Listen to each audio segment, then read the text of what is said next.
إن الحمد لله نحمده ونستعينه ونستغفره ونعوذ بالله من شرور أنفسنا ومن سيئات أعمالنا من يهده الله فلا مضل له ومن يضلل فلا هادي له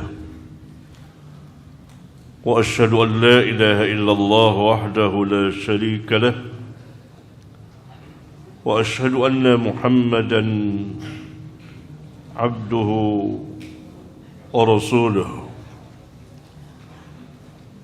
أما بعد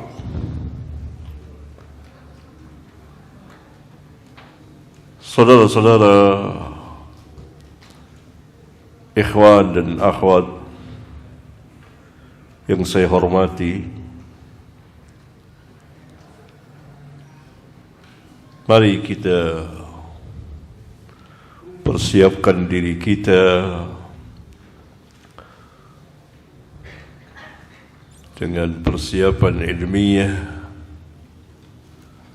untuk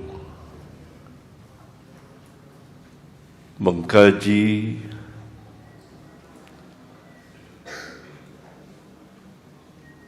salah satu bagian terbesar di dalam Islam,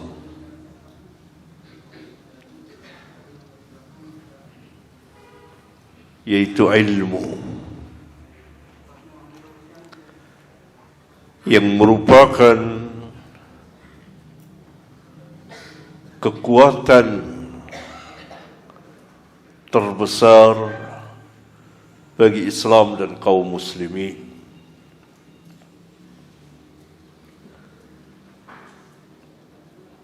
Rabbuna Jalla Sana'uhu mengulang-ulang di dalam Al-Quran mengenai ilmu dan ahli ilmu. Demikian juga nabinya yang mulia Muhammad sallallahu alaihi wa ala alihi wasallam di banyak hadis, dan saya mencoba mengumpulkannya sebagian dari hadis-hadis yang berkaitan dengan ilmu, dan saya berikan bab ilmiah sebanyak 35 bab, 67 hadis. Dan kajian kita pada pagi hari ini memasuki bab ke-32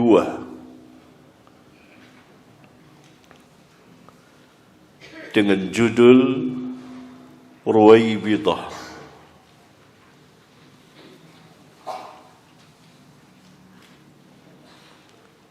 Ruwaibidah adalah orang yang bodoh, jahil,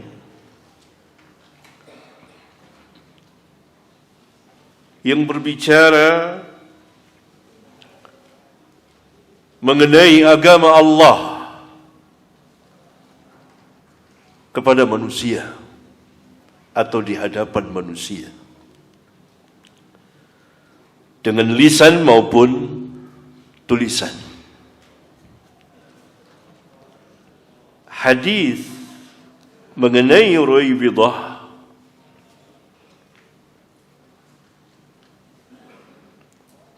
sah hadisnya Ya, dalam takhrijnya saya menjelaskan hadis sahih li ghairi. Nabi yang mulia alaihi salatu wassalam memberitahukan dan mengabarkan, dan ini merupakan salah satu tanda dari tanda-tanda kenabian dan kerasulan beliau. Beliau memberitahukan apa yang akan terjadi, dan terjadilah, bahwa nanti akan muncul kaum Ruwaibidah, orang-orang yang berbicara mengenai Islam, tetapi mereka sendiri bodoh. Orang-orang bodoh yang akan berbicara mengenai Islam,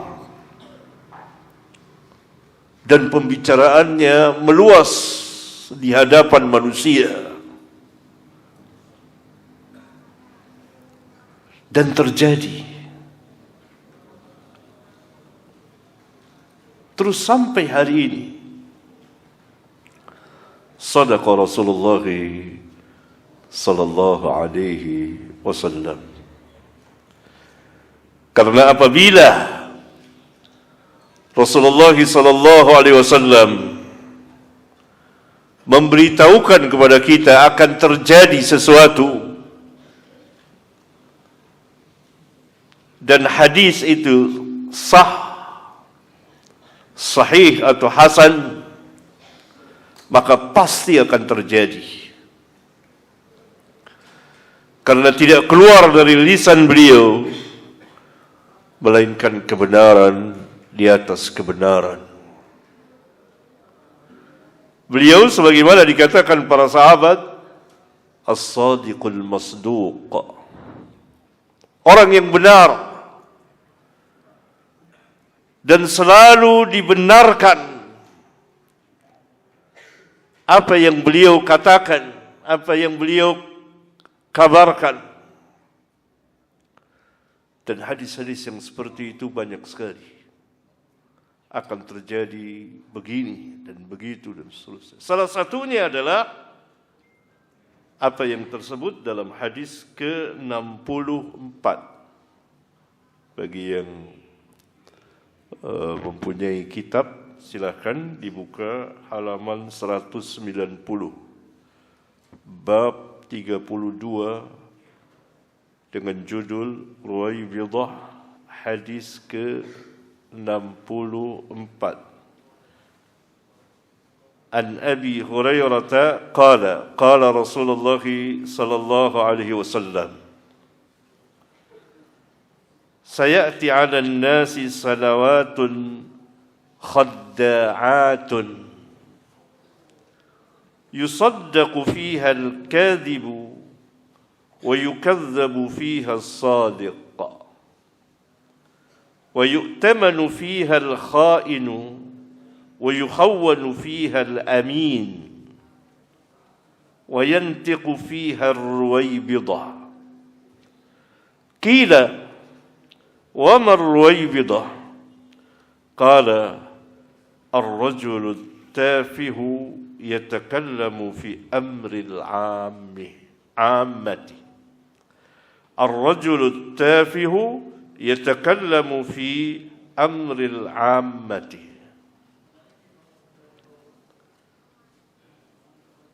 صحيح لغيره، أخرجه ابن ماجه والحاكم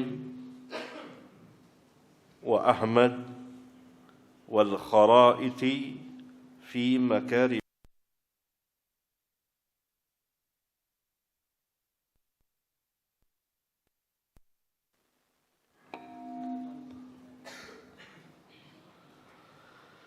Dari Abu Hurairah, dia berkata, Rasulullah sallallahu alaihi wasallam bersabda, akan datang. Sayati 'alan nas. Akan datang zamannya, masanya kepada manusia. Sanawatun khadda'atun. Tahun-tahun yang di dalamnya penuh dengan tipuan.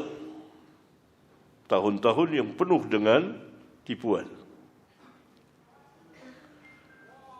Pada tahun-tahun itu, seorang pendusta akan dibenarkan. Perkataan orang yang suka berbohong, pendusta, akan dibenarkan. Sebaliknya, sedangkan orang yang benar, jujur, didustakan, tidak dipercayai. Orang yang khianat malah diberi amanat kepercayaan. Sedangkan orang yang terpercaya dikhianati. Dan akan berbicara pada tahun-tahun itu, tahun-tahun yang penuh dengan tipuan. Ruwaibidah. Kemudian beliau ditanya, apakah yang dimaksud dengan Ruwaibidah? Beliau menjawab, orang bodoh yang berbicara tentang urusan umum. Orang yang bodoh tetapi pembicaraannya luas kepada masyarakat umum. Itu Ruwaibidah.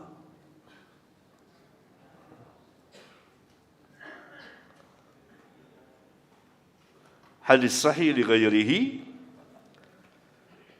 dikeluarkan oleh Al-Imam Ibnu Majah dan Al-Imam Al-Hakim dan Al-Imam Ahmad dan Al-Imam Al-Kharaiti di kitabnya Makarimul Akhlaq.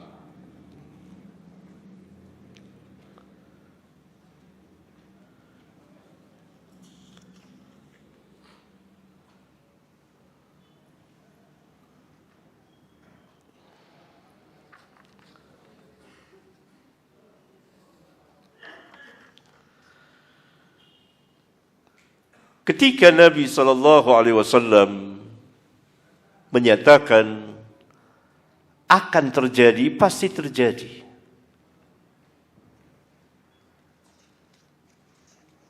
Hadis ini dibawakan oleh penulis karena berkaitan dengan ilmu.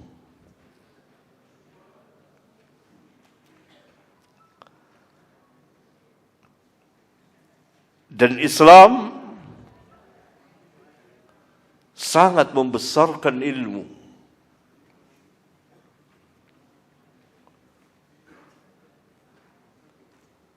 Dan Islam mendasari segala sesuatunya dengan ilmu.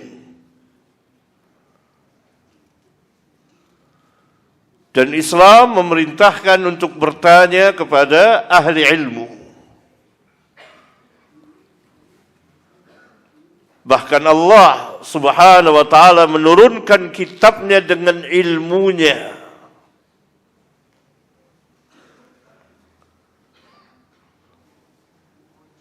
Lawan dari ilmu adalah kebodohan.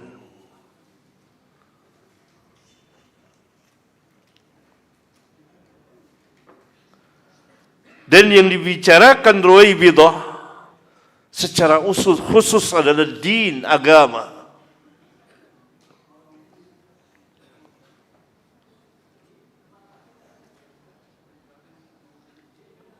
Yakni agama Islam yang cakupannya luas sekali. Agama yang Nabi SAW katakan al-Islamu ya'lu wa la yu'la. Islam itu tinggi dan tidak ada yang dapat mengatasi ketinggian Islam. Dan Islam itu agamanya semua para nabi dan rasul. Allah tidak mengutus seorang pun nabi dan rasul melainkan membawa dinul Islam. Sebagaimana sabda Rasulullah sallallahu alaihi wasallam, al-anbiya'u ikhwatun li'allatin ummahatuhum syatta wa dinuhum wahid. Para nabi semuanya saudara sebapak lain ibu, sedangkan agama mereka satu, yaitu Islam. Sampai kepada Nabi yang terakhir, Nabi Muhammad sallallahu alaihi wasallam,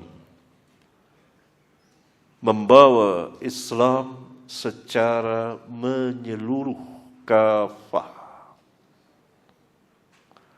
Oleh karena itu Rabbuna memerintahkan orang-orang yang beriman agar masuk secara keseluruhan ke dalam agama Islam.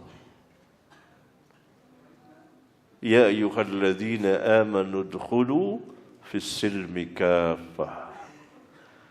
Hai orang-orang yang beriman, masuklah kamu ke dalam Islam secara kafah. Maknanya, keyakinan kamu Islam, ibadah kamu harus Islam, adab dan akhlak kamu Islami, dan seterusnya. Jangan sebagian keyakinannya Islam, sebagian lagi jahiliyah. Itu tidak boleh.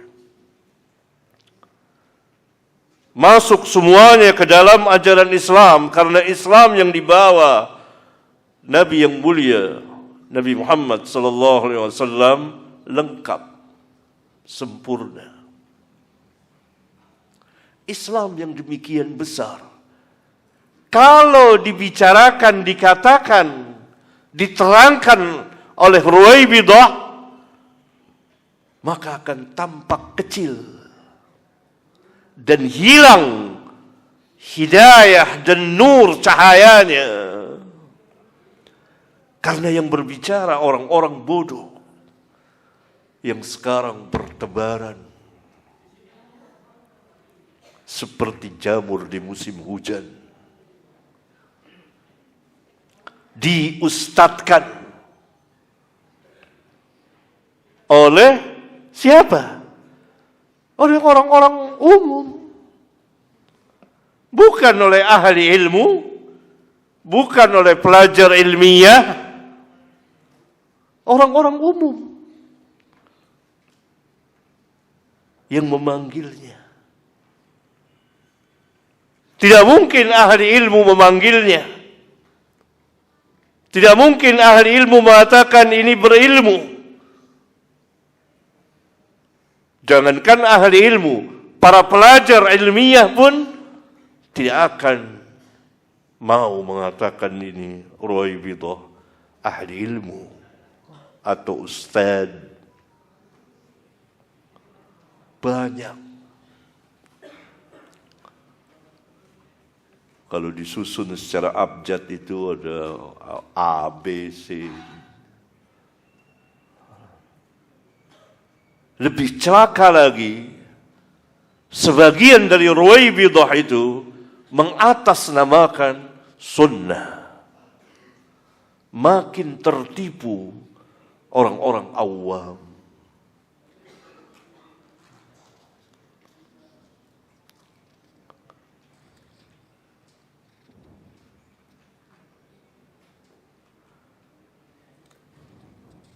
Ya, itu dia. Oleh karena itu hati-hati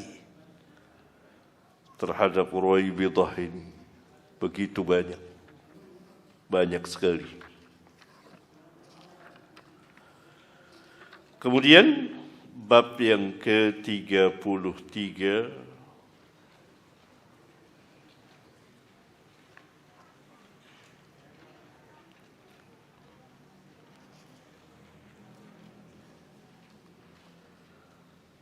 larangan menyembunyikan ilmu. Jadi ilmu yang dibutuhkan oleh manusia dan manusia berhajat kepadanya.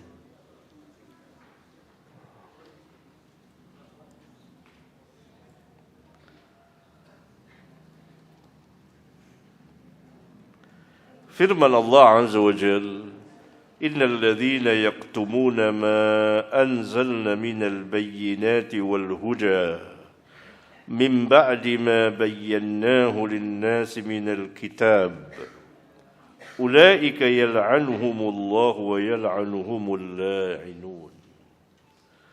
Sesungguhnya orang-orang yang menyembunyikan apa-apa yang kami telah turunkan berupa keterangan-keterangan yang jelas dan hidayah, petunjuk, setelah kami menjelaskannya kepada manusia di dalam Alkitab, seperti kitab Taurat dan Injil, dijelaskan oleh Allah Subhanahu wa Ta'ala mengenai kenabian dan kerasulan Nabi Muhammad sallallahu alaihi wasallam. Bahkan namanya termaktub. Kemudian mereka, orang-orang Yahudi, menyembunyikannya dan menghapusnya dan mengubahnya.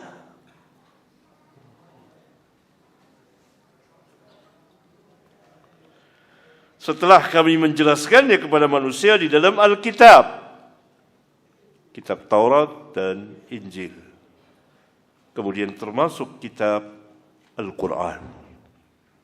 Tidak boleh menyembunyikan apa-apa yang Allah katakan di dalam Al-Quran.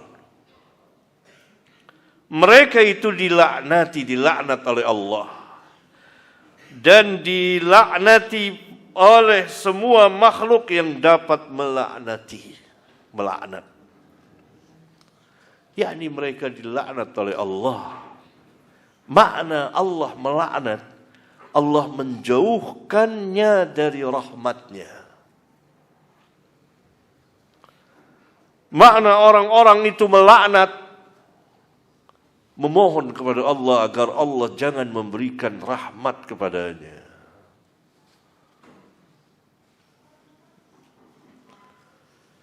Ayat yang mulia ini merupakan ancaman yang sangat keras kepada mereka yang menyembunyikan ilmu yang dibawa oleh para nabi dan rasul berupa kebenaran dan hidayah.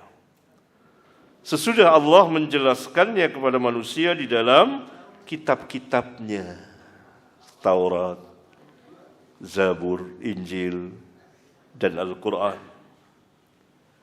yang dia turunkan kepada Rasulnya.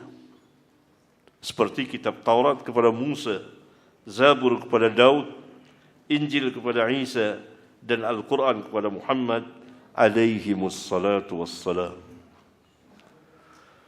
Sebagaimana perbuatan Yahudi yang telah menyembunyikan kebenaran dari kenabian dan kerasulan Nabi kita yang mulia Muhammad sallallahu alaihi wasallam. Kemudian Allah Subhanahu wa Ta'ala memberitahukan bahwa mereka yang menyembunyikan ilmu ini akan dilaknat oleh Allah dan dilaknat oleh siapa saja yang di langit dan di bumi. Ini al-jaza'u min jinsil amal, balasan sesuai dengan jenis amalnya.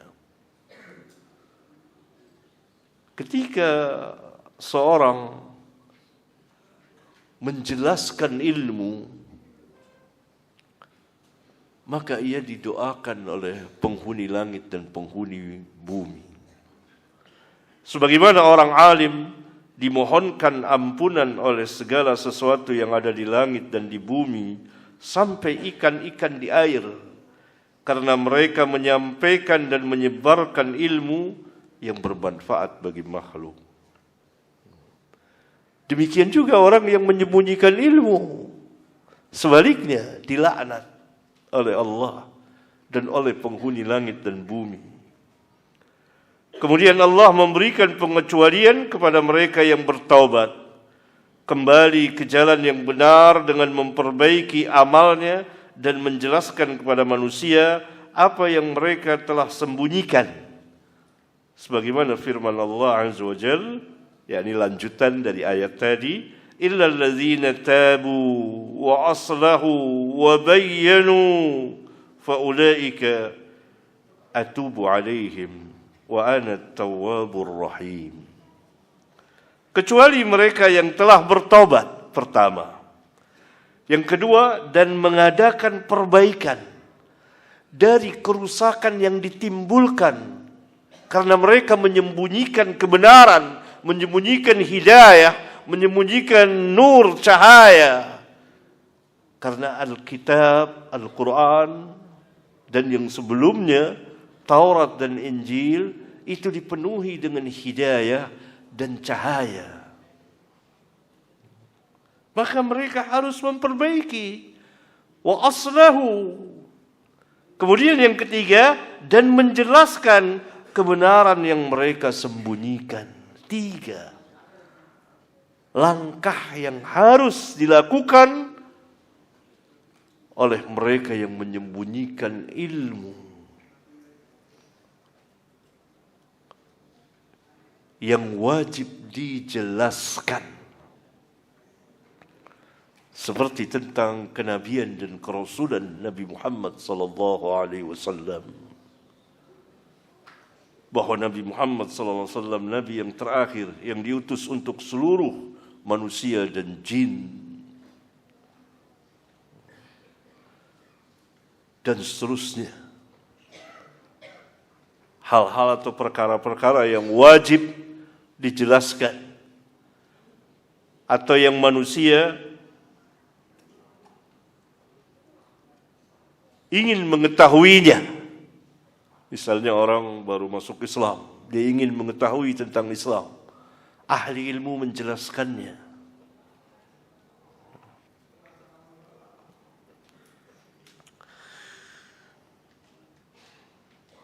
Maka terhadap mereka itu, aku, kata Allah, aku menerima taubat mereka. Karena aku maha penerima taubat, lagi maha penyayang. Ayat ini sangat menyejukkan dan menenangkan hati dan pikiran serta fisik orang-orang yang telah melakukan kesalahan-kesalahan besar. Jangan putus asa. Perhatikan firman Allah, wa ana tawwabur rahim, dan aku maha penerima taubat dan maha penyayang. Tidak usah khawatir. Orang yang sebesar apapun, ini besar dosanya, bahkan bisa kufur. Orang-orang Yahudi menyembunyikan ilmu yang besar, Taurat dan Injil, yang di situ penuh dengan hidayah dan cahaya nur, dan mereka mengubahnya. Allah katakan kalau mereka tobat, kembali kepada Allah, pertama, dan kedua, memperbaiki kerusakan yang telah diperbuat, dan ketiga, menjelaskan kepada manusia, maka Allah terima taubatnya. Karena Allah Tawwabur Rahim, Tawwabul Ghafur. Allah maha penerima taubat. Kemudian firman Allah yang lain, halaman 100 tadi 198 dan 199 ayat tadi dalam surat Al-Baqarah ayat 159 dan 160. Kemudian ayat yang lain, innal ladzina yaktumuna ma anzalallahu minal kitabi wa yashtaruna bihi thamanan qalila ulaika ma ya'kuluna fi butunihim illa an-nar wa la yukallimuhumullahu yawmal qiyamah wa la yuzakkihim wa lahum 'adzabun alim. Sesungguhnya orang-orang yang menyembunyikan apa yang telah diturunkan Allah, yaitu Alkitab, dan menjualnya dengan harga yang murah, yakni dengan uang dan kekuasaan, sehingga mereka menyembunyikan apa yang ada di dalam Alkitab itu, agar manusia tidak beriman kepada Nabi Muhammad sallallahu alaihi wasallam. Mereka menyembunyikan kenabian dan kerasulan Nabi Muhammad sallallahu alaihi wasallam agar mereka tetap menjadi pemimpin, memperoleh kekuasaan atau uang. Itu menjual dengan harga yang sedikit, dunia sedikit, dinisbahkan dengan akhirat. Mereka itu sebenarnya tidak memasukkan ke perut mereka, melainkan api. Jadi uang yang mereka dapat dari menyembunyikan ilmu, mengubah agama ini, maka hasil dari itu mereka makan, maka sebenarnya mereka memasukkan api ke dalam perut mereka. Dan Allah tidak akan berbicara kepada mereka pada hari kiamat dan tidak akan mensucikan mereka. Dan bagi mereka azab yang sangat pedih. Ulaika alladhina ishtaraw ad-dhalalata bil huda wal 'adzaba bil maghfirah fama asbarahum 'ala an-nar. Mereka itulah orang-orang yang membeli kesesatan dengan hidayah. Alangkah bodohnya. Kesesatan dibeli dengan hidayah. Dan membeli siksa azab dengan ampunan. Mereka jual ampunan itu dengan mendapat azab. Mereka tukar hidayah dengan kesesatan. Maka alangkah sabarnya mereka dengan api neraka. Yakni kesabaran yang tidak membuahkan hasil. Karena kesabaran itu ada di dunia. Di akhirat, sabar atau tidak sabar, sama saja. Tidak ada buahnya, tidak ada hasilnya sama sekali. Karena kesabaran itu hanya ada di dunia. Dan kesabaran itu 3. Pertama, sabar dalam menjalankan, mengerjakan perintah-perintah Allah. Ini kesabaran tingkat tinggi sekali.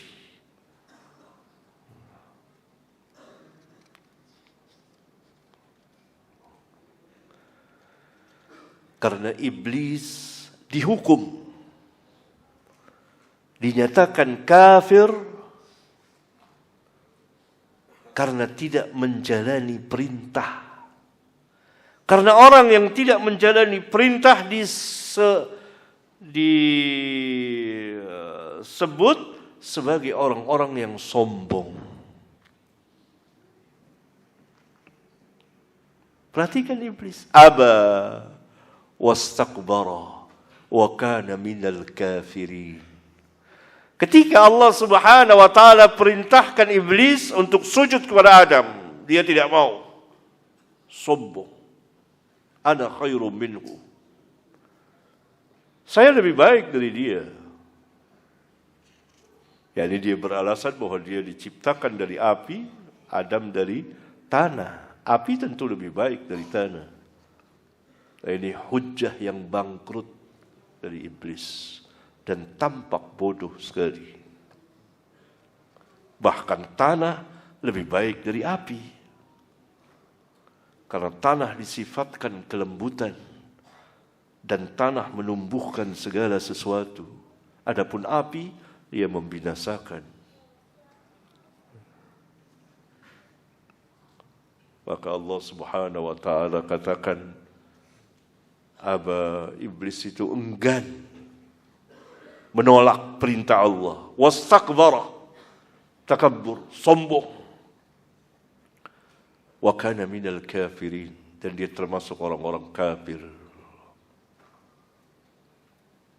Dalam ayat yang lain pun dinyatakan oleh Allah, engkau merasa tinggi, sombong. Berarti orang yang menolak perintah Allah, tidak mengerjakan perintah Allah, disifatkan dengan kesombongan. Oleh karena itu sabar dalam mengerjakan perintah Allah adalah tinggi sekali. Ini yang tertinggi. Dia tunduk pada Allah. Dia merendahkan diri dan hatinya kepada Rabbul Alamin. Dia berhina diri kepada Allah Tabaraka wa Ta'ala. Dan dia betul-betul mengabdi dan menjadi hambanya.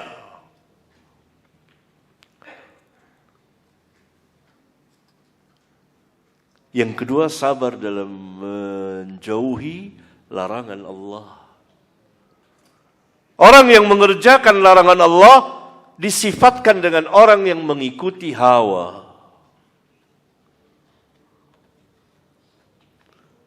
Oleh karena itu dosa iblis dengan dosa Adam, kesalahan bapak kita yang mulia Adam alaihi salatu wassalam, lebih besar iblis. Adam mengikuti hawanya, walaupun dikatakan oleh Allah dia tidak bersengaja, bertekad benar-benar untuk melanggar larangan Allah, jangan mendekati pohon itu. Umumnya orang yang mengerjakan larangan karena hawa nafsunya. Ini yang kedua, sabar yang kedua. Sabar yang ketiga dalam menjalani kehidupan. Ada musibah, ada sakit, dan lain sebagainya. Sabar dalam takdir Allah Jalla Dzikruhu yang baik dan yang buruknya. Mengimaninya. Yakni yang ketiga ini sabar dalam menjalani kehidupan. Ya. Kemudian hadis yang dibawakan oleh penulis adalah hadis 65. An Abi Hurairah qala qala Rasulullah sallallahu alaihi wasallam, man su'ila an ilmin fakatamahu aljamahu Allah bilijamin min narin yaumal qiyamati. Sahihun rawahu Abu Daud wa Tirmidzi wa Ibnu Majah wa Ahmad wal Hakim. Dari Abu Hurairah, dia berkata, Rasulullah sallallahu alaihi wasallam pernah bersabda, barang siapa ditanya suatu ilmu, kemudian dia menyembunyikannya, niscaya Allah akan mengekang mulutnya dengan kekangan dari api neraka pada hari kiamat. Hadis sahih riwayat Abu Daud, dan ini lafaznya Tirmidzi dan Ibnu Majah dan Ahmad dan Al-Hakim radhiyallahu anhum jami'an. Hadis ini isnadnya sahih. Selain telah datang beberapa syahidnya, penguatnya, sebagaimana telah saya takhris dalam kitab saya yang lain, yaitu kitab Riyadul Jannah nomor 882. Ini banyak hadis ini. Banyak. Faedah pertama, ilmu yang dimaksud ialah ilmu yang penanya sangat berhajat dengan ilmu tersebut dalam urusan agamanya, seperti orang yang akan masuk Islam, lalu ia bertanya mengenai Islam atau Nabi Muhammad sallallahu alaihi wasallam dan seterusnya. atau orang yang baru saja masuk Islam dan ia ingin mengetahui atau belajar tentang pokok-pokok agama Islam seperti masalah tauhid, ibadah dan lain sebagainya yang penanya sangat membutuhkannya, atau orang yang tidak mengetahui hukum dari perintah dan larangan Allah sedangkan ia sangat berhajat seperti cara berwudu, cara bertayamum, cara salat, cara mengeluarkan zakat, cara saum dan haji, dan lain-lain. Atau haramnya zina, judi, khamr, minuman keras, riba, siapa saja wanita yang haram dinikahi, dan seterusnya. Jadi pokok-pokoknya, yakni yang orang itu berhajat, ya. Itu ilmu yang dimaksud. Kalau disembunyikan berbahaya dan ahli ilmu bertanggung jawab. Yakni wajib menjelaskannya, tidak boleh menyembunyikannya. Ya, karena itu di sini saya mengatakan ilmu yang dimaksud ialah yang penanya sangat berhajat dengan ilmu tersebut dalam urusan agama. Itu dia. Nah, contoh-contohnya seperti orang yang akan masuk Islam. Dia ingin masuk Islam. Dia bertanya tentang Islam. Kemudian itu kan mesti ahli ilmu yang menjelaskan. Islam itu begini, begini, dan dia jelaskan tentang Islam. Keagungan dan kebesaran Islam. Atau dia bertanya, atau orang yang baru saja masuk Islam dan ia ingin mengetahui atau belajar tentang pokok-pokok agama Islam seperti masalah tauhid dan peribadatan dan sebagainya. Itu yang kedua. Yang ketiga, atau orang yang tidak mengetahui hukum dari perintah dan larangan Allah sedangkan ia berhajat untuk mengetahuinya. Tadi ada beberapa contoh bagaimana berwudu dan seterusnya. Itu dia. Berarti intinya adalah ilmu yang dimaksud ialah yang penanya sangat berhajat dengan ilmu tersebut dalam urusan agamanya. Jika ahli ilmu mengetahuinya, maka wajib baginya menjelaskan. Jika ia tidak mengetahuinya, maka ia pulangkan kepada yang lain. Atau ia jawab la adri atau Allahu a'lam. Kedua, di antara faedah hadis ini menjelaskan bahwa balasan sesuai dengan jenis amalnya. Karena mulut tempat keluarnya ilmu dan perkataan yang juga dapat dituangkan ke dalam bentuk tulisan. Maka ketika mulutnya diam, tidak berbicara, atau dia diam tidak mau menyebarkan ilmunya, atau dia diam tidak mau menjawab padahal dia mengetahui, dan dia menyembunyikannya, niscaya Allah akan mengekang mulutnya dengan api neraka pada hari kiamat. Kita lanjutkan bab ke-34. Keutamaan majelis ilmu. Yang di dalam hadis disebut majelis zikir. Apa yang dimaksud dengan majelis zikir itu?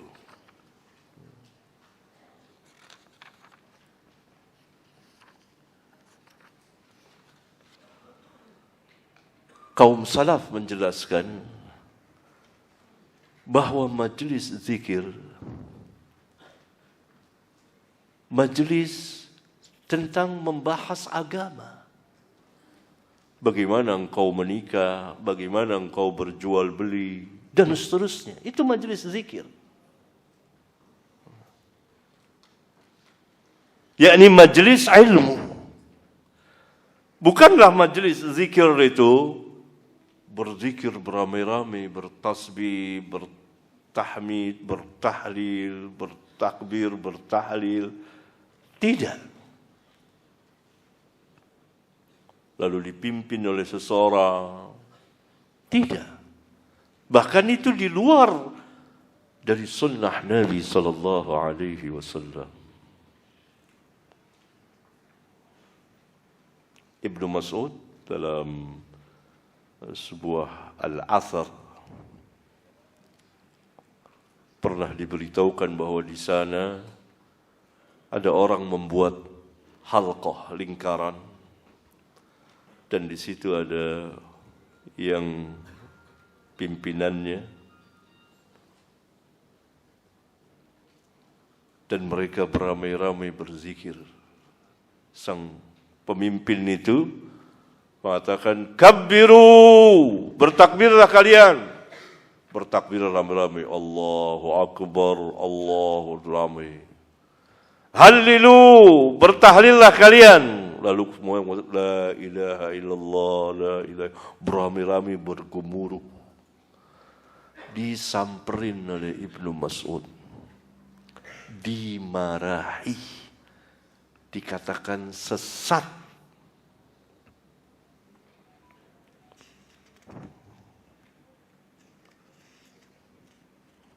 Ya. Berarti bukan itu majelis zikir. Karena zikrullah, mengucapkan tasbih, tahmid, seperti zikir ba'da shalah, itu hukum asal zikir sir. Tidak terdengar. Terdengar oleh diri kita sendiri. Kecuali kita akan mengajarkan manusia. Seperti saya akan mengajarkan kepada antum.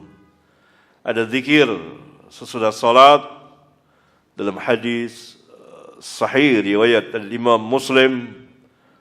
Antum bisa mengucapkan tasbih 33, tahmid 33, takbir 33, kemudian yang ke 100 antum mengucapkan la ilaha illallah wahdahu la syarikalah lahul mulk wa lahul hamd wa huwa ala kulli syai'in qadir. Diampuni dosanya walaupun sebanyak buih lautan. Nah, itu diajarkan bisa. Tapi tidak dipimpin beramai-ramai.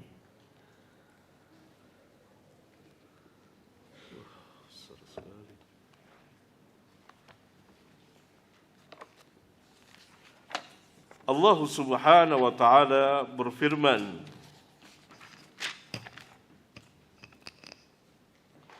dalam surat Al-A'raf, silakan dibuka, ayat 205.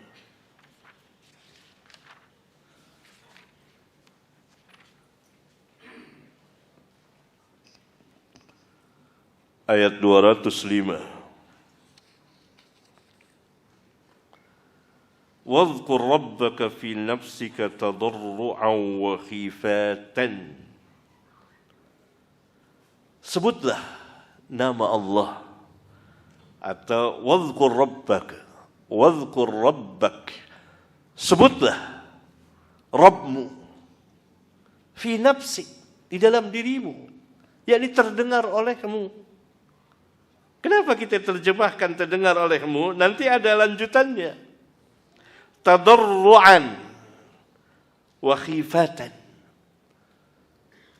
Lihat, menyebut nama Allah dengan tadarru'. Tadarru' adalah merendahkan diri, merendahkan hati dan diri, dan dengan penuh rasa takut, khifatan. Perhatikan lanjutannya, wadunal jahri minal qaul, bukan dengan suara keras. Karena itu tadi kita terjemahkan wadhkur rabbaka fi nafsik, terdengar oleh dirimu sendiri. seutama-utama zikir dengan hati dan lisan. Fi nafsik wa dunal jahri minal qaul, bukan dengan suara keras. Bil gudui wal asal, di waktu pagi dan petang. Wala takum minal ghafilin, dan janganlah engkau menjadi orang-orang yang lalai dari mengingat Allah. Qurannya kegedean nih. Ada yang kecilan dikit nggak? Susah di sini. Ya, orang-orang berzikir dengan suara keras mengganggu orang. Berselawat, berzikir. Ibnu Mas'ud dimarahi oleh Ibnu Mas'ud. Ibnu Mas'ud as-sabiqun al-awwalun, orang-orang yang pertama masuk Islam di Mekah. Sahabiyun jalil, sahabat besar, dimarahi semarah-marahnya. Dibilang sesat karena Nabi yang mulia sallallahu alaihi wasallam tidak demikian. Kecuali dalam rangka mengajar. Nabi sallallahu alaihi wasallam mengeraskan suaranya agar para sahabat mencontohnya. Karena sunnah Nabi terdiri dari 3. Perkataan beliau, perbuatan beliau, dan persetujuan beliau. Atau yang kita kenal takrir. Kalau kita nggak bisa seperti itu. Karena kita bukan Nabi. Tentu kita harus menjelaskan dengan lisan kita. Selesai salat, misalnya imam menghadap ke makmum, menjelaskan salat-salat sekalian. Ada kalau mau zikir yang sunnah dari Nabi yang mulia, ini begini.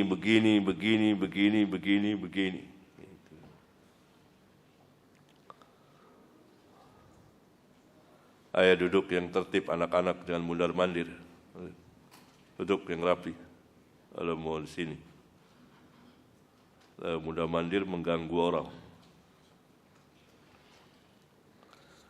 Ya.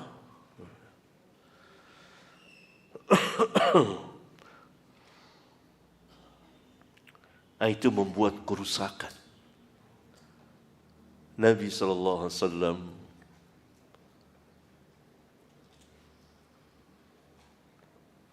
ketika sedang i'tikaf, dalam hadis riwayat Imam Abu Daud sahih.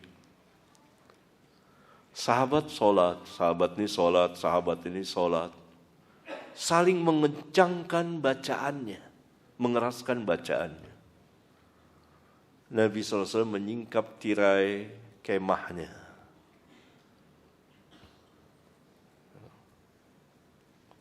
Dan beliau bersabda kepada para sahabat, janganlah sebagian kamu mengeraskan bacaannya kepada yang lain. Sesama salat tidak boleh saling mengganggu. Kalau ini baca keras, ini baca keras. Bagaimana orang di luar salat mengganggu? Sudah gitu pakai pengeras suara. Kemudian kata Nabi SAW, kullukum munajin. Tiap-tiap kamu orang yang musalli sedang salat itu munajin, berbisik pada Rabbnya. Begitu banyak kerusakan yang ditimbulkan dengan sebab zikir keras. Mengganggu di masjid itu orang yang sedang berzikir. Orang masbuk, orang yang akan salat sunat. Mengganggu tetangga-tetangga, muslim maupun non-muslim.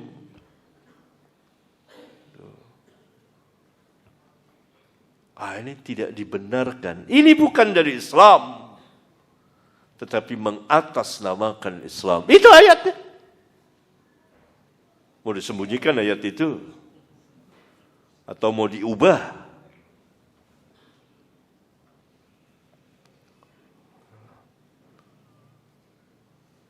banyak sekali kerusakan. Allah Subhanahu, berarti hukum asal berzikir sir, kecuali kalau ada dalil yang membolehkannya dan menganjurkannya. Ada atau tidak? Ada. Pertama ketika talbiyah. Talbiyah. Begitu kita masuk sampai di mikot,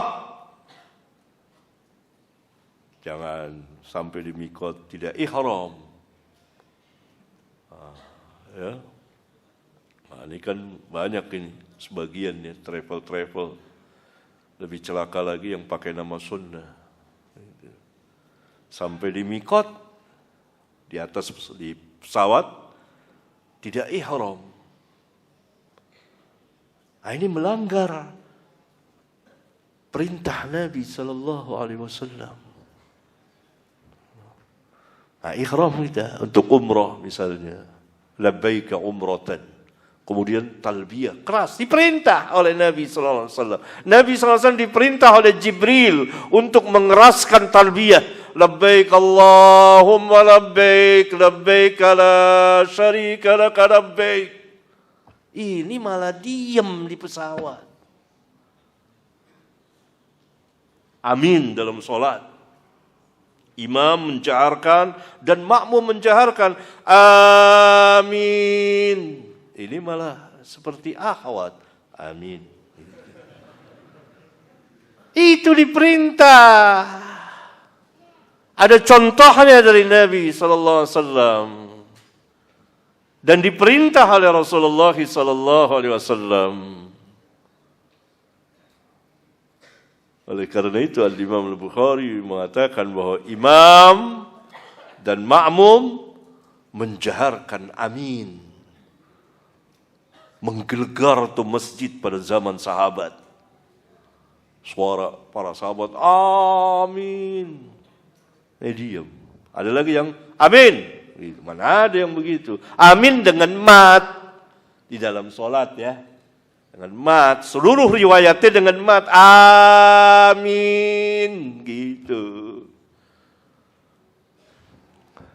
Ada lagi takbir pada hari raya, pagi hari ketika keluar dari rumah. Allahu Akbar, Allahu Akbar, Allahu Akbar kabira, Allahu Akbar, Allahu Akbar. La ilaha illallah, Allahu Akbar, walillahil ham. Keras. Sampai tanah lapang, takbir lagi. Tapi tidak dipimpin masing-masing. Itu ada dalilnya. Itu sunnah. Adapun selesai sholat, zikir masing-masing. Al-Imam Asy-Syafi'i di kitabnya silakan baca, mengatakan bahwa imam dan makmum masing-masing pilih zikir sendiri. Kecuali imam mau mengajarkan pada makmum. Mengajarkan harus dengan jelas. Kita kembali ke bahasan kita. Majelis zikir adalah majelis ilmu. Ada hadis ke-66. Hadis yang panjang sekali. An Abi Hurairah qala Rasulullah sallallahu alaihi wasallam, inna lillahi malaikatan yatufuna fit turuqi yaltamisuna ahla dzikri. Dan seterusnya.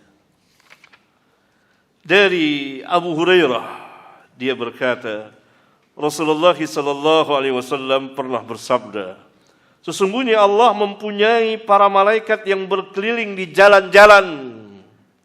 Mereka mencari ahlu dzikri, ahli dzikir. Yakni Allah telah mengkhususkan sebagian dari malaikatnya untuk mencari majelis zikir atau majelis ilmu. Tadi saya sudah jelaskan bahwa majelis zikir majelis ilmu, pembicaraan tentang agama. Silakan baca bagi yang bisa bahasa Arab. Muqaddimah Kitab Al-Adhkar An-Nawawi. Di situ dibawakan perkataan sebagian kaum salaf seperti Atha bin Abi Rabah, seorang tabi'in, bahwa majelis zikir itu adalah majelis ilmu. Bagaimana kamu menikah, bagaimana kamu berjual beli, dan seterusnya. Ini diterangkan oleh Al-Imam An-Nawawi di muqaddimah kitabnya Al-Adhkar, kitab zikir terbaik yang pernah ditulis oleh seorang ulama. Dan yang datang selanjutnya setelah Al-Imam An-Nawawi mengambil dari Al-Imam An-Nawawi. Bagus sekali, silakan kalau ada mau buat situ ya. Sabda Nabi sallallahu alaihi wasallam, sesungguhnya Allah mempunyai para malaikat yang berkeliling di jalan-jalan, menunjukkan malaikat Allah itu banyak sekali dan tidak terhitung. Dan tugasnya beragam. Salah satunya ada malaikat yang Allah khususkan berkeliling di jalan-jalan di permukaan bumi ini. Untuk apa? Mereka mencari majelis ilmu. Maka apabila mereka mendapati suatu kaum yang sedang berzikir kepada Allah, mereka para malaikat itu saling memanggil, kemarilah kepada hajat kamu. Ini majelis yang kamu cari. Kita sudah mendapatkannya. Kemudian mereka, para malaikat itu mendekat dengan sayap-sayap mereka. Dan kita tahu berdasarkan firman Allah, malaikat mempunyai sayap 2, 3, 4 dan lebih dari itu sesuai dengan kehendak Allah. Nabi SAW dalam hadis sahih riwayat Imam Muslim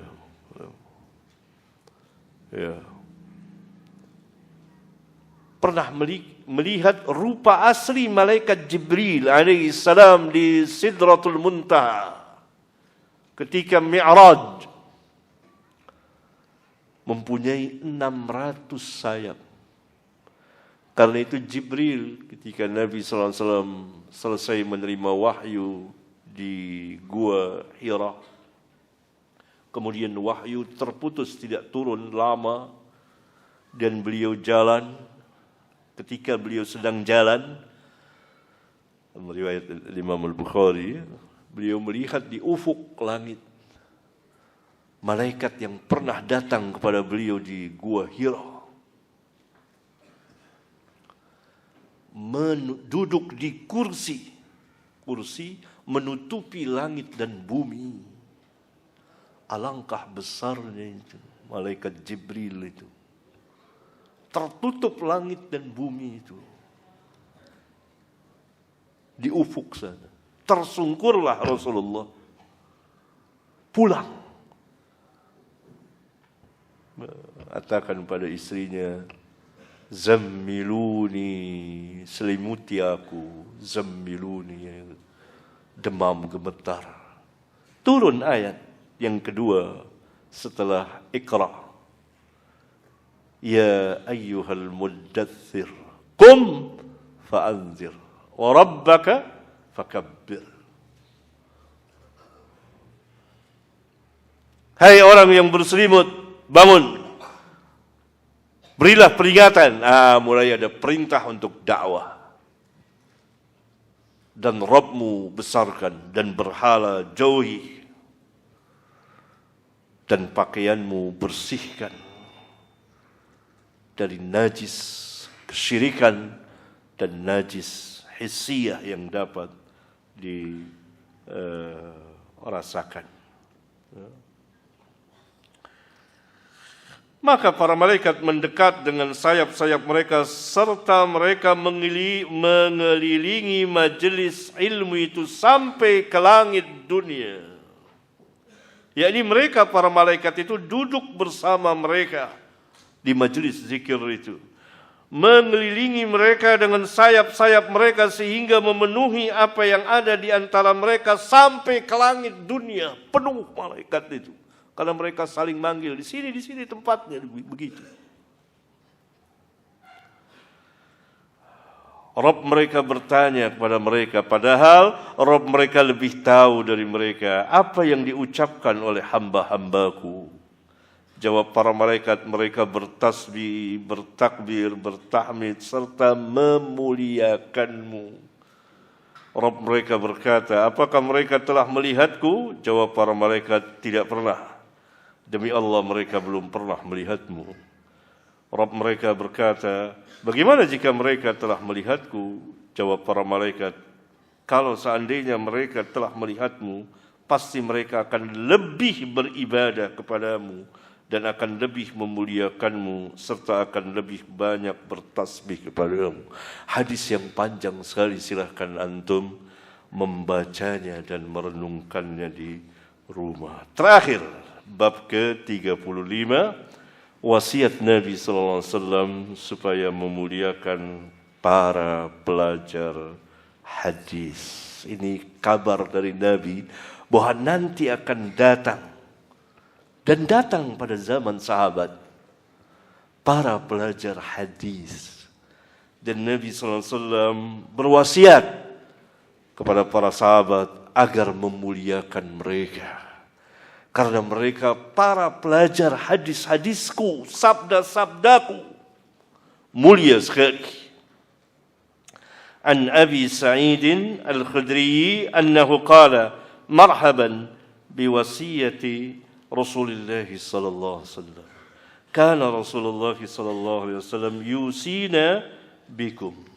Sahihun rawahu Al-Hakim wa ghairuhu. Dari Abu Sa'id Al-Khudri, beliau berkata kepada kami, marhaban, kepada kami di sini, yakni Abu Sa'id Al-Khudri. Nabi sallallahu alaihi wasallam bersabda kepada Abu Sa'id Al-Khudri, kepada para sahabat, marhaban, selamat datang. Wasiat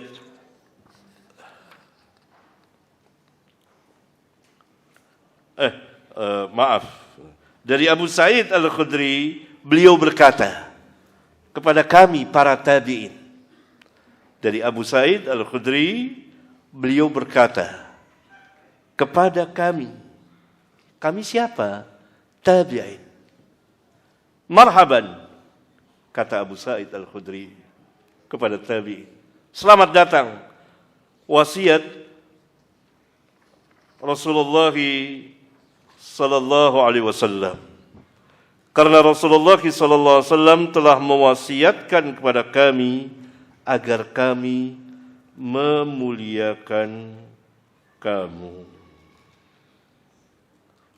Hadis sahih riwayat Imam Al-Hakim dalam kitabnya Al-Mustadrak, dan beliau mengatakan hadis ini sahih lagi sabit, kuat.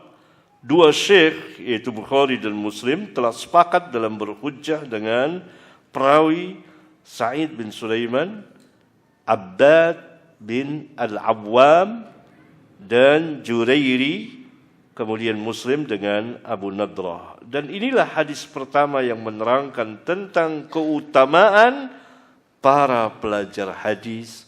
Kata Imam Al-Hakim menjelaskan bahwa hadis ini menjelaskan keutamaan para pelajar hadis karena Nabi SAW berpesan kepada para sahabat, nanti akan datang orang-orang yang mempelajari hadisku, maka muliakanlah mereka. Oleh karena itu ketika tabi'in datang kepada Abu Sa'id Al-Khudri, maka Abu Sa'id mengatakan marhaban biwasiyati Rasulullah sallallahu alaihi wasallam. Kana Rasulullah sallallahu alaihi wasallam yusina bikum. Kana Rasulullah sallallahu alaihi wasallam yusina bikum. Adalah Rasulullah sallallahu alaihi wasallam telah mewasiatkan kepada kami para sahabat untuk memuliakan kamu. Karena hadis dari Nabi SAW diterima oleh para sahabat. Dan sahabat meriwayatkan sesama mereka. Kemudian sahabat meriwayatkan kepada tabi'in. Kemudian tabi'in meriwayatkan kepada tabi'ut tabi'in. Ini 3 generasi perawi hadis-hadis Nabi yang mulia sallallahu alaihi wasallam. Kemudian sampai kepada tabaqah tingkatan yang keempat dan kelima, dan mereka menulisnya para imam seperti Bukhari dan Muslim dan Abu Daud dan Tirmidzi dan An-Nasai dan Ibnu Majah. Bahkan yang sebelumnya seperti Al-Imam Malik, kemudian Al-Imam Syafi'i, kemudian Al-Imam Ahmad dan Al-Imam Abdul Razak dan lain-lain. Banyak sekali para penulis hadis-hadis Nabi yang mulia sallallahu alaihi wa ala alihi wasallam. Saya tutup kitab ini dengan bab ke-35 dengan judul wasiat Nabi sallallahu alaihi wasallam supaya memuliakan para ahli hadis, karena kitab ini adalah kitab hadis. Karena judulnya kitab ilmu, kumpulan hadis-hadis sahih dari sunnah Rasulullah sallallahu alaihi wasallam. Dengan demikian selesailah kajian kita dalam 5 kali kedatangan saya ke Majalengka ini. Ya. Falillahil hamd. Kita istirahat sejenak, nanti kita akan bersoal jawab. Alhamdulillah hamdan katsiran tayyiban mubarakan fihi kama yuhibbu rabbuna wa yarda. Wa sallallahu wa sallama ala an-nabiyil karim wa ala alihi wa ashabihi ومن تبعهم بإحسان إلى يوم الدين وبعد. Ikhwan dan akhwat, saudara-saudara yang saya muliakan, majelis kita yang kedua atau bagian yang kedua dari majelis kita menjawab beberapa masalah, pertanyaan.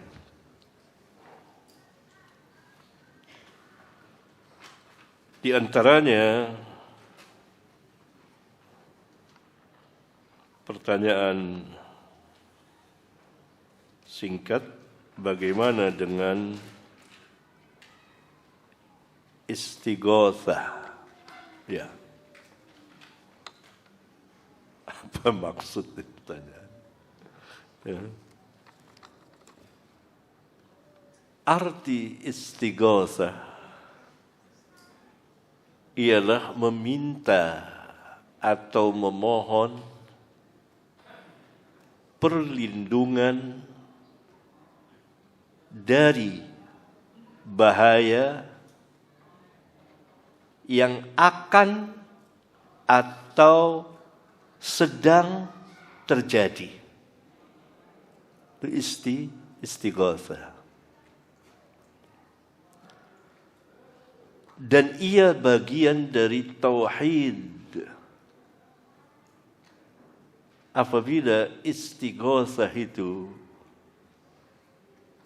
kepada Allah Jalla Dzikruhu,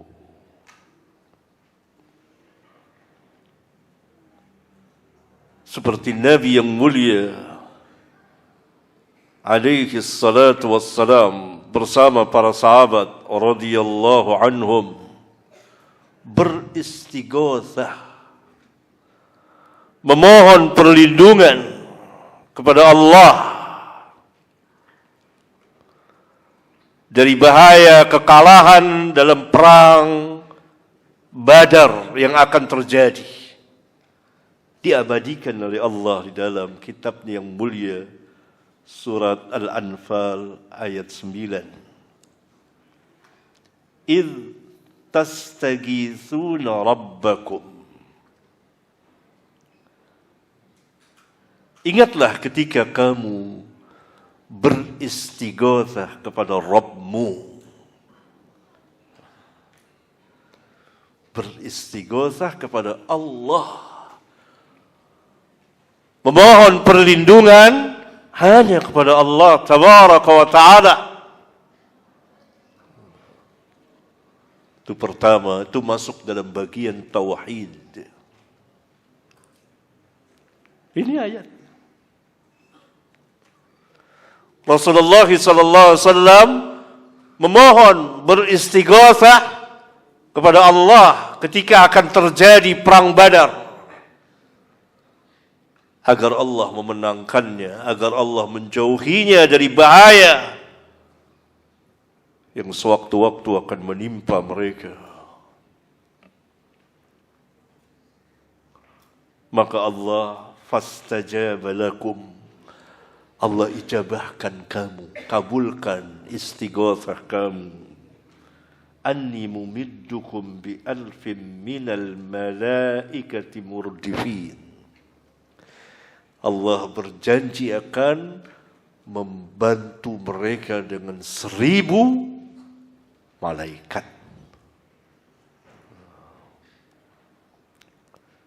Ya, ini tauhid. Ada istighatsah yang mubah, boleh. Meminta perlindungan atau pertolongan kepada manusia terhadap sesuatu yang manusia sanggup melakukannya. Dan hal ini pun dijelaskan di dalam Al-Quran.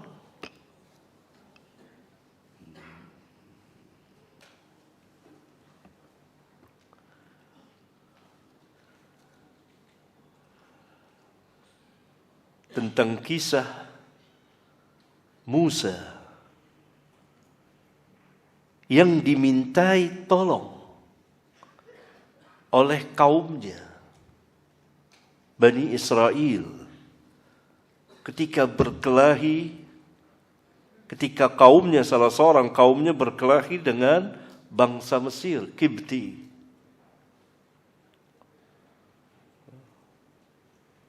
Wa dakhala al-madinata ala hini ghaflatin min ahliha. Dan Musa masuk ke kota ketika penduduknya sedang lengah, yakni istirahat. Fawajada fiha rajulaini yaqtatilani. Maka Musa mendapati di tengah kota itu 2 orang yang bertengkar, berkelahi. Hada min syi'atihi. Ini dari syiahnya, dari kaumnya. Yang satu dari kaumnya, wa hadza min aduwihi. Dan yang satu lagi dari musuhnya. Fastaghathahu alladhi min syi'atihi. Maka orang yang dari golongannya, dari Bani Israel, beristighatsah kepada Musa, meminta perlindungan kepada Musa untuk menolongnya, alladzi min aduwihi, untuk mengalahkan musuhnya. Fawakazahu Musa faqada alaihi. Lalu Musa meninjunya, memukulnya, matilah ia. Karena Musa dan umumnya seluruh para nabi itu Allah Subhanahu wa taala memberikan 3 kekuatan. Kekuatan ilmu, kekuatan hati, kekuatan fisik. Istilah kita tahan banting, musim panas, musim dingin. Tetapi tidak berarti tidak sakit dan tidak mati. Para nabi sakit, terluka. Enggak ada yang kebal. Kecuali atas seizin Allah, Nabi Ibrahim tidak mempan dibakar. Karena Allah yang perintahkan api untuk dingin. Kalau Allah tidak perintahkan, ya terbakar. Mati. Qala, berkata Musa, hadza min amali syaitan. Ini dari perbuatan syaitan.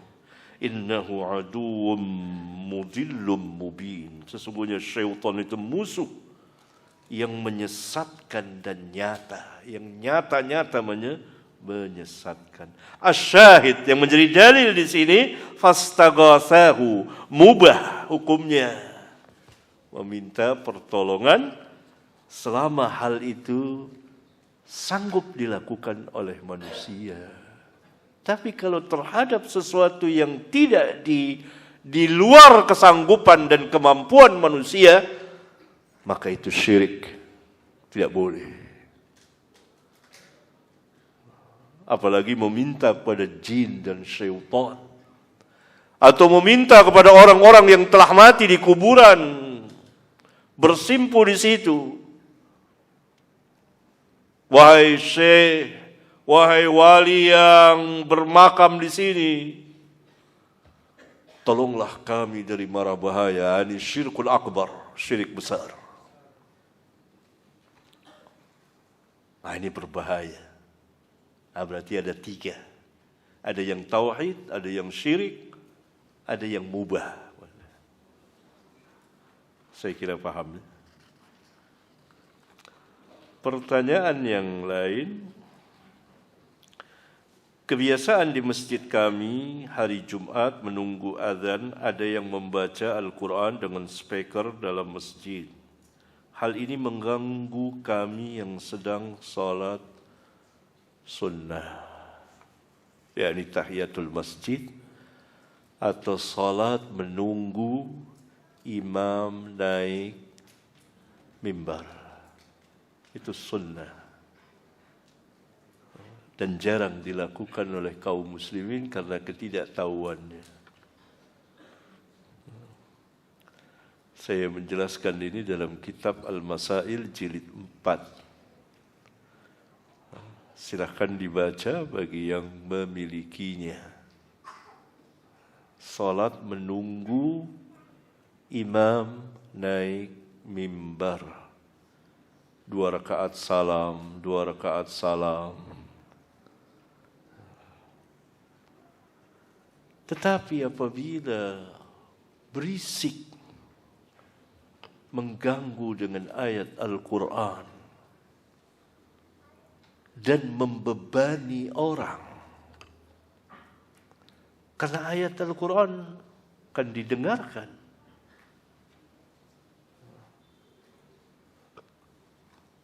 Kemudian pertanyaannya, apakah boleh bagi kami mengeraskan sedikit bacaan salat kami agar bacaan kami tidak kacau karena terganggu bacaan Quran yang pakai speaker? Kami enggan menegur pembaca Al-Quran karena tokoh masyarakat. Bid'ah jangan dilawan dengan bid'ah juga. Bid'ah harus dilawan dengan sunnah. Ya terganggu. Kalau antum mengeraskan suara tidak terasa sedikit, dari sedikit akhirnya banyak, padahal salat sunnah tidak dikeraskan, umumnya tidak dikeraskan bacaan salatnya kecuali dalam salat tarawih, ya, itu dikeraskan. Jangan. Ya sudah terganggu memang. Saya sama dengan penanya. Nona ganggu, kacau. Ya pasti. Saya juga di sholat di masjid yang seperti itu.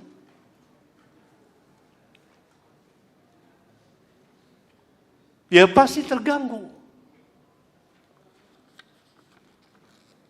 Padahal tadi ada hadis riwayat Abu Daud sahih. Jangan kamu mengeraskan, janganlah sebagian kamu, wala yajhar ba'dukum 'ala ba'd bil qiraah wa fi lafdhin bil Quran. Janganlah sebagian kamu mengeraskan bacaannya kepada sebagian yang lain. Tidak boleh.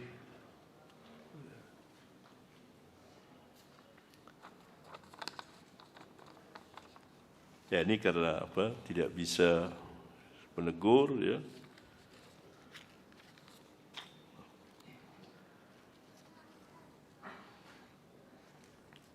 Berarti tetap antum baca jangan dikeraskan.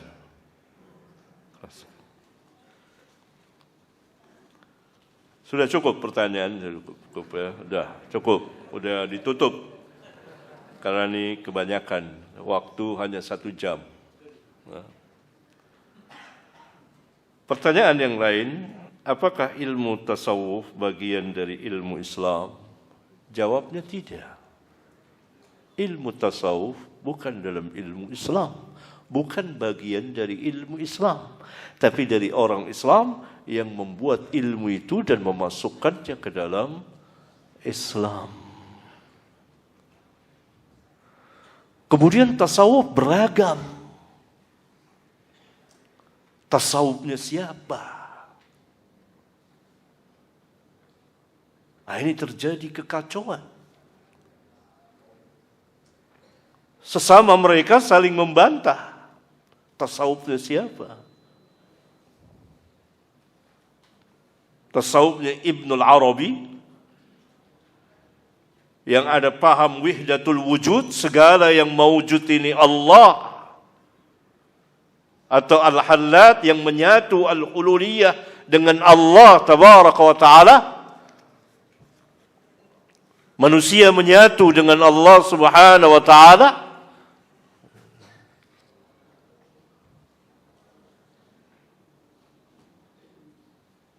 Tarikh ajaran ini muncul di akhir abad kedua Hijriyah berdasarkan keterangan Al-Imam Asy-Syafi'i. Al-Imam Asy-Syafi'i kita mengetahui bahwa di akhir tahun 190-an beliau berada di Baghdad. Kemudian beliau berkehendak untuk meninggalkan Baghdad dan hijrah ke negeri Mesir. Maka ketika beliau akan hijrah, beliau katakan bahwa di sini ada, saya lupa bahasa beliau, yang artinya ada orang-orang yang berzikir sambil bernyanyi. Zikir dibuat nyanyian. Itu dia terjemahannya. Setelah beliau hijrah, diselidiki, menunjukkan bahwa tidak ada zikir sambil bernyanyi. Zikir dinyanyikan itu tidak ada dalam Islam. Kalau tidak dikatakan oleh Syafi'i. Ini ada ajaran baru gitu. Diselidiki oleh orang-orang, betul ada majelis zikir. Kelihatannya dari orang-orang zindiq untuk merusak Islam dari dalam. Ini tarikh munculnya ini. Dari satu sisi yang lain bersikap gulu, berlebihan.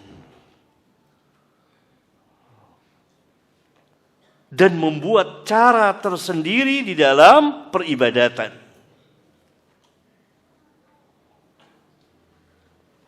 Karena itu dalam sebagian mereka ajaran tasawuf, tidak semuanya, ada istilah pembagian syariat, tarekat, ma'rifat, hakikat. Syariat adalah orang umum mengerjakan secara syar'iyah dari ayat dan hadis. Walaupun dia ulama, dibilang orang umum. Tingkat yang kedua yang lebih tinggi adalah tarekat. Asalnya dari bahasa Arab, tariqatun, cara.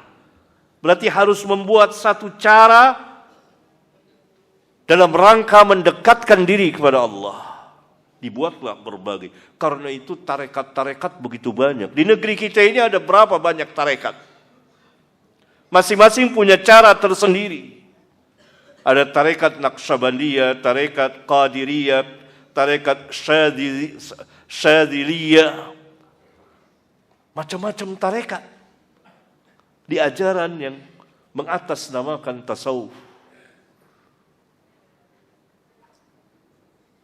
Kemudian yang lebih tinggi lagi ma'rifatun. Kemudian puncaknya haqiqatun.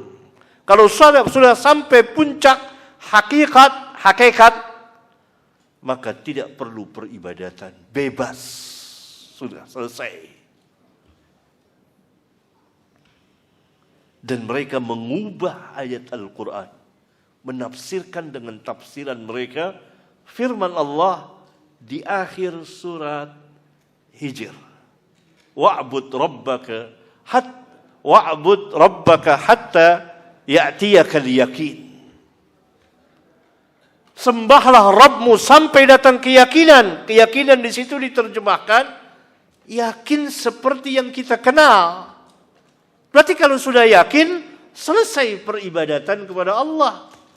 Nah itu haqiqatun, hakikat. Padahal arti yakin dalam ayat Al-Quran adalah al-maut, kematian. Maka bala tentara para ulama membantah mereka yang sesat dan menyesatkan ini dan menafsirkan dan mengubah dari ayat-ayat Al-Quranul Karim.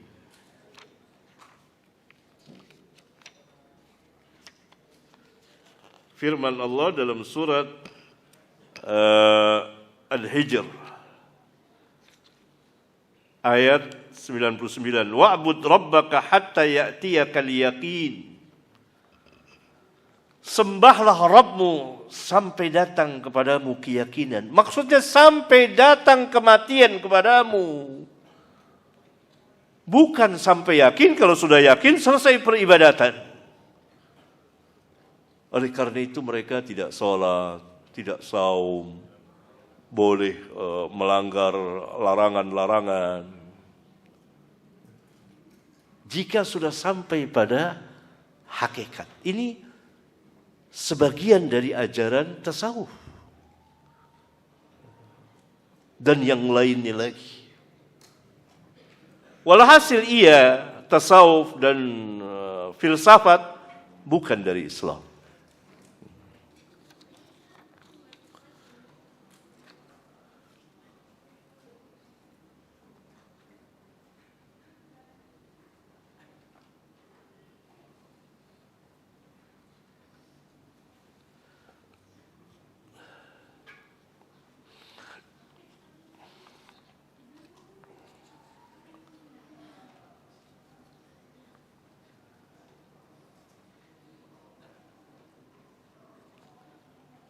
Pertanyaan yang lain, bagaimana menjelaskan atau mendakwakan keluarga yang suka zikir dan selawatan? Bagus. Allah Subhanahu wa taala tadi berfirman, "Wadhkur rabbak." Berzikirlah kepada Rabbmu fi nafsik, pada dirimu, tadarru'an wa khifatan wa dunal jahri minal qaul. Jangan keras-keras.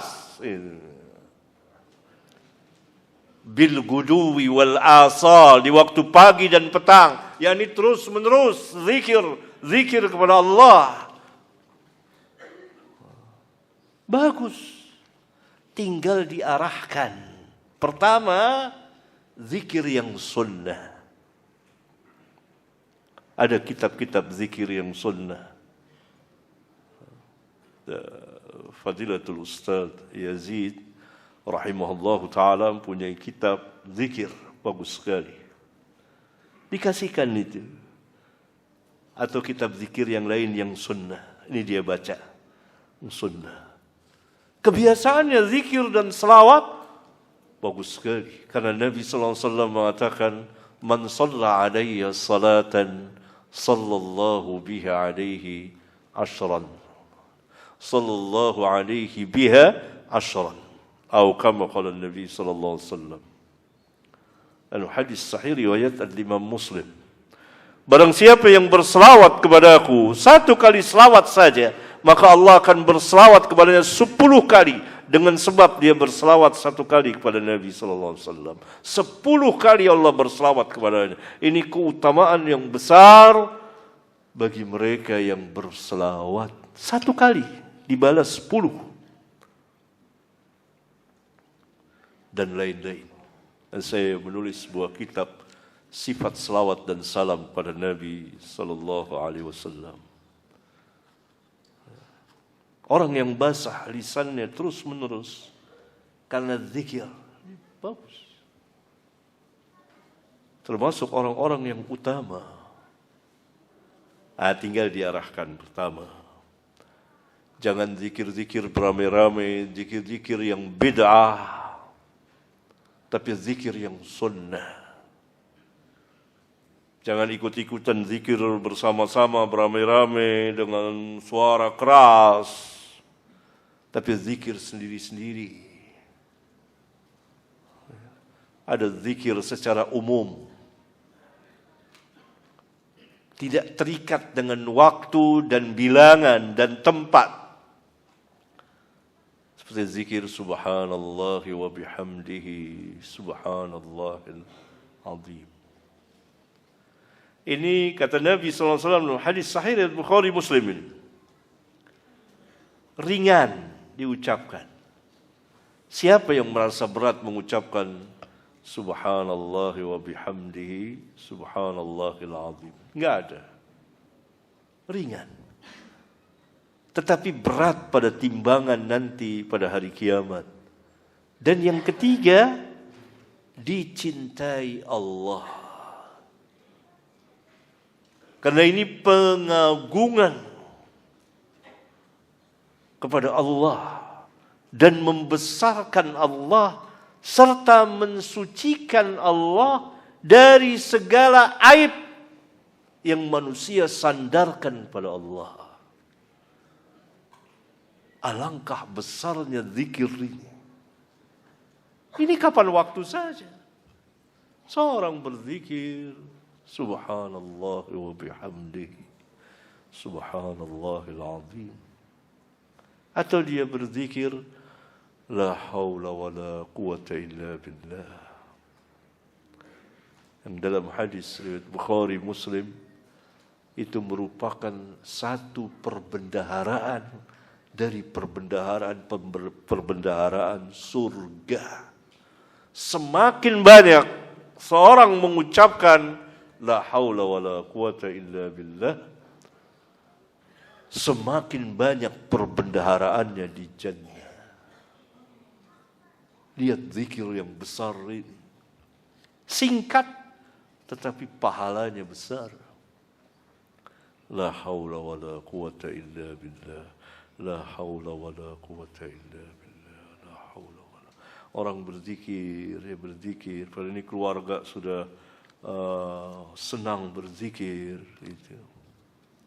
Yang ketiga, dia ucapan subhanallah walhamdulillah wa la ilaha illallah Allahu akbar.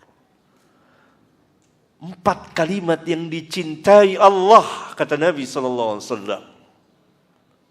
Dalam hadis sahih riwayat Al-Imam Muslim. 4 kalimat dicintai Allah. Dalam hadis yang lain juga riwayat Muslim, 4 kalimat itu lebih baik dari apa yang disinari oleh matahari, yakni bumi semuanya.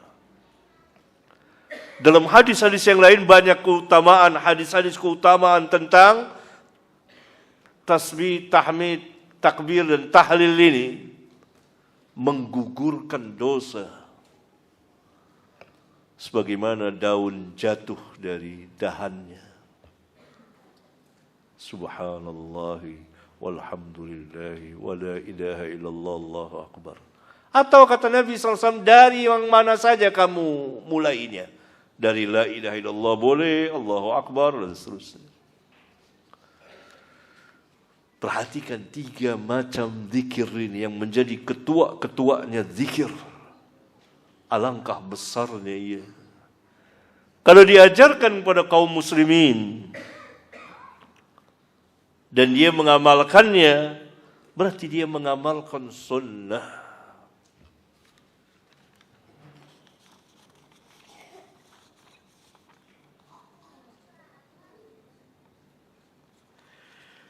Pertanyaan yang lain,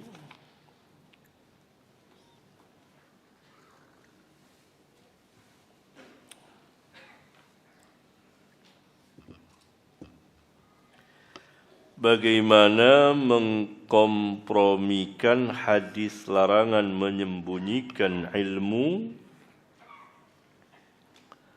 dengan hadis Muaz bin Jabal tentang hak-hak Allah? Apakah penanya sudah membaca hadis Muaz? Saya kira sudah. Tetapi ada yang ketinggalan, yaitu Nabi SAW melarang Muaz. Ketika Nabi SAW bertanya, ya Muaz bin Jabal, apa hak Allah yang wajib ditunaikan hamba? Muaz menjawab, Allah wa rasuluhu a'lam.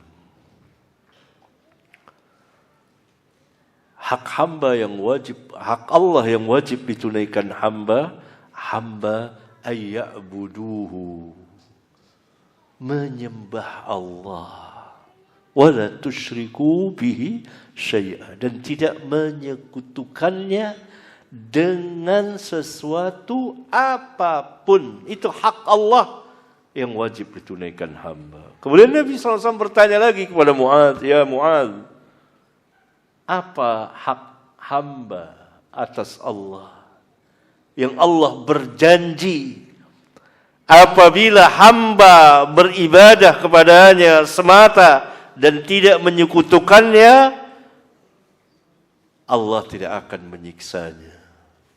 Maka Muaz menjawab, Allah wa rasuluhu a'lam. Lalu Nabi menjelaskan, Allah tidak akan menyiksa mereka. Ini keutamaan tauhid. Dari hadis ini keluar hukum. Saya lanjutkan dulu. Kemudian Muaz berkata, ya Rasulullah, tidakkah aku beri kabar gembira, yakni aku sampaikan hadis ini kepada mereka?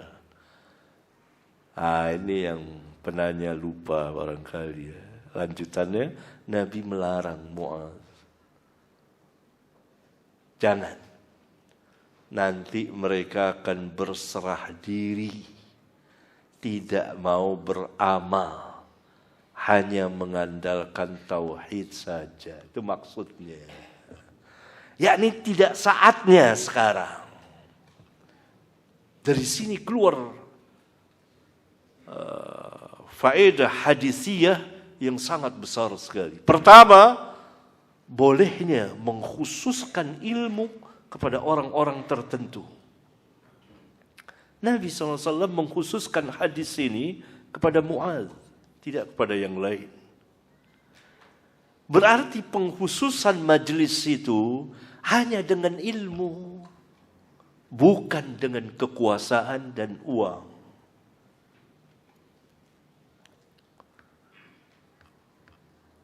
Dengan ilmu.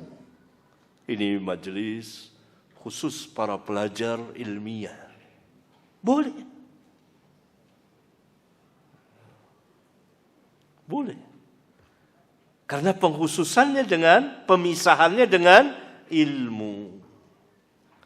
Tapi kalau antum memisahkan dengan uang, ini majelis berbayar.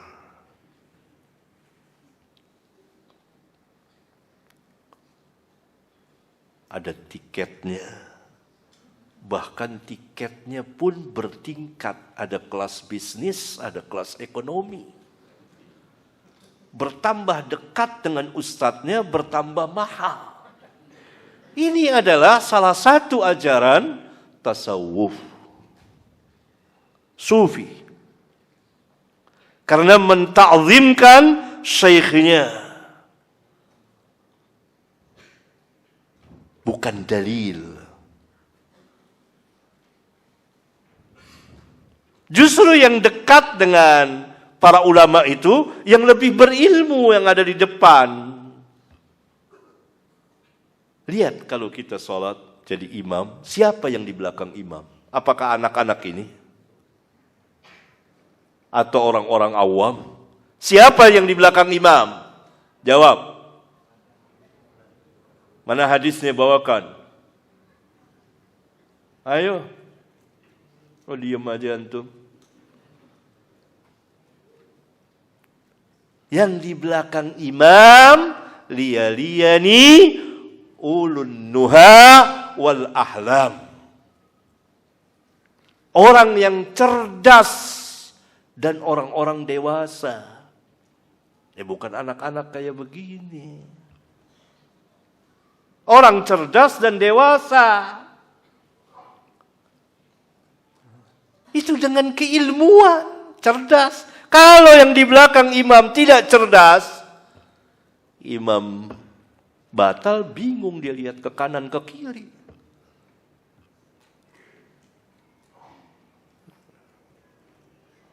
Itu dia. Dengan ilmu. Ini dengan bayaran mahal. Lebih dekat ke syekhnya. Ya. Itu faedahnya. Lihat. Faedah pertama. Boleh mengkhususkan ilmu pada orang-orang tertentu apabila ada hajat dan darurat. Ada hajat memang harus dikhususkan. Oleh karena itu sekolah ada kelas 1, kelas 2, kelas 3, SMP, SMA, perkuliahan ada S1, S2, S3. Begitu. Itu semua apa? Ilmu. Mu'adz dikhususkan oleh Rasulullah SAW karena Mu'adz ulamanya para sahabat.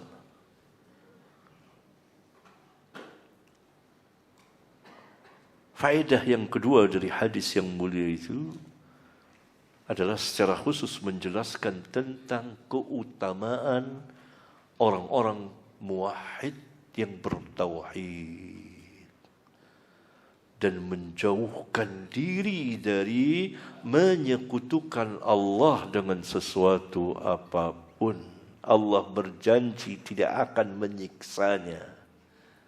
Baik tidak disiksa sama sekali atau tidak disiksa dalam arti kekal dalam siksaan.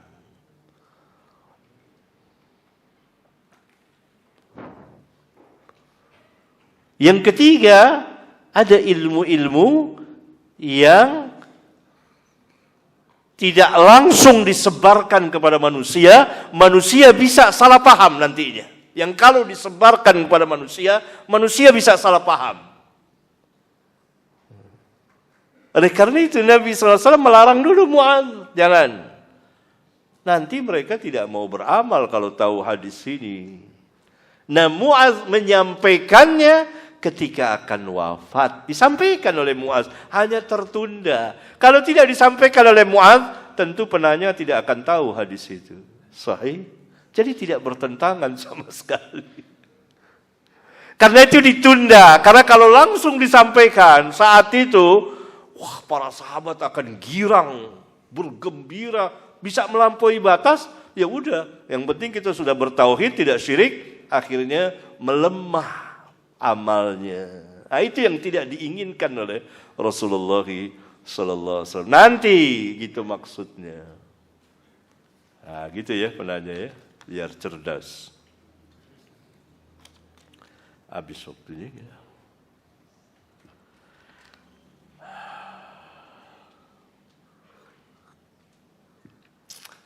Pertanyaan yang lain, apakah sepupu bisa menikahkan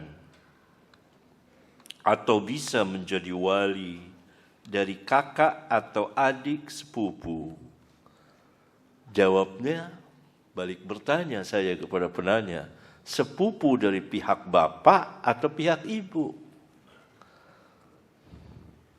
Kalau penanya mengatakan sepupu dari pihak ibu, jawabnya tidak bisa. Kalau penanya menjawab, iya sepupu dari pihak bapak. Mafhum ya? Paham. Sepupu dari pihak bapak boleh.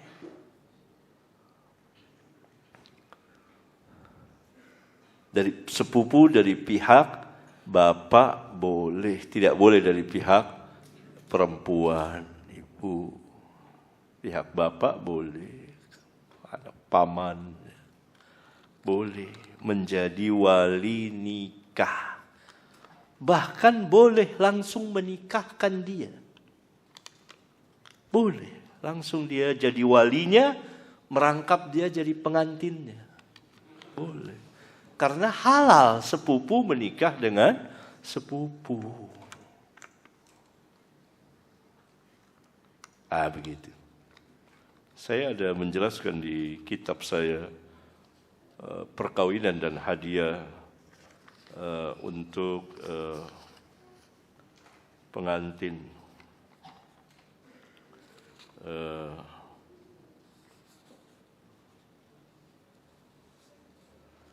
Apakah orang yang mengamalkan amalan bid'ah dinamakan ahlul bid'ah? Jawabnya tidak. Tidak.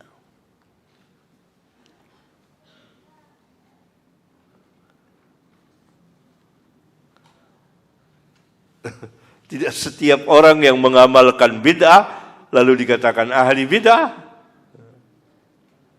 Tetapi amalannya tetap dikatakan bid'ah. Apabila memang orang tahu yang diamalkan orang itu adalah bid'ah. Jadi untuk menentukan orang ini mengamalkan ini dan itu, maka orang yang menentukan itu harus tahu. Ini amalan dikerjakan oleh fulan, fulana, dosa. Dia harus tahu, harus punya dalil. Kalau tidak, serampangan dia terhadap agama Allah tabaraka wa ta'ala. Ini salah. Benar nggak salah? Ini bid'ah. Benar tidak bid'ah? Begitu. Harus memiliki ilmu. Itu yang pertama ya. Orang yang menyatakan dia harus mempunyai ilmu. Orang ini salah. Kesalahannya dari ini dalilnya. Kemudian yang kedua, dilihat. Orang yang mengerjakannya itu sengaja atau tidak? Sudah tahu atau belum?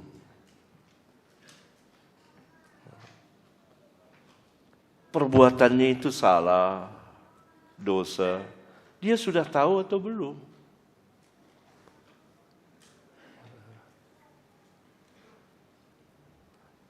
Yang ketiga, kalau dia sudah mengetahuinya dan dia mengerjakannya dengan sengaja tanpa paksaan, maka dia terancam. Kalau bid'ah, maka dia mengamalkan bid'ah. Tetapi tidak langsung dikatakan sebagai ahli bid'ah. Sampai ditegakkan hujjah.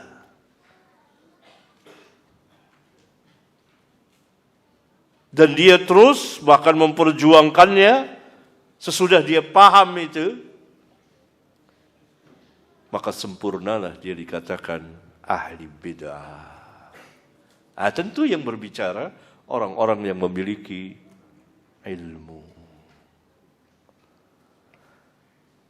Barangkali ini ikhwan yang dapat kita bahas. Sudah hampir 1 jam kurang lebih ya, hampir 1 jam kita bahas. Mudah-mudahan ada manfaatnya bagi kita sekalian. Subhanakallahumma wa bihamdika asyhadu an la ilaha illa anta astaghfiruka wa atubu ilaik.